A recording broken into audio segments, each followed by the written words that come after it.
In today's video, I'm going to teach you how to configure Saml single sign-on with Salesforce as the identity provider. This process will take about 5 minutes, and by the end, you'll be able to seamlessly integrate your applications using Salesforce for authentication.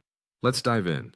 First, you'll need to log into your Salesforce account, which I'm sure many of you are already familiar with. Once you're in, navigate to the Setup page. You can easily find this by looking for the gear icon located in the top right corner of your dashboard. Clicking it will reveal a drop-down menu where you'll select Advanced Setup to proceed further. Within Setup, utilize the Quick Find search bar. This is a useful tool when you're trying to locate settings swiftly. Type in Identity Provider, and it should appear right away. Upon loading the Identity Provider page, you'll see an option to enable it. Go ahead and click Enable Identity Provider. This step is crucial because it prepares Salesforce to act as your identity provider. Next, you need to either choose an existing self-signed certificate or create a new one. This certificate will be used to ensure secure communication between Salesforce and your service providers. If you're opting to create a new certificate, be mindful of expiration dates and consider having a renewal strategy in place to ensure seamless operation over time. Once you've handled the certificate, the next task is to download the Salesforce metadata XML file. The metadata file contains important configuration data that your service provider will need, so make sure you save this file in an accessible location. Now switch over to your service provider application. Here you'll be uploading the metadata file you just downloaded. This step allows your service provider to understand how to interact with Salesforce as an identity provider, completing their side of the configuration. Return to Salesforce and, once again, navigate to the Setup page. This time, search for Single Sign-On settings. Once there, you'll see an option to create a new single sign-on configuration. Select New from Metadata File and proceed to upload the metadata file from your service provider. This action integrates your service provider with Salesforce. Take a moment now to review the settings. Pay particular attention to the Saml identity type and Saml identity location settings. You'll want to use Federation ID for the Saml identity type and ensure that the Saml identity location is set to Assertion contains the Federation ID.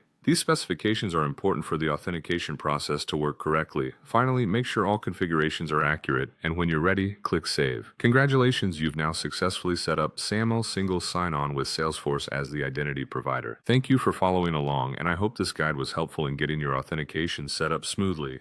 See you in the next tutorial.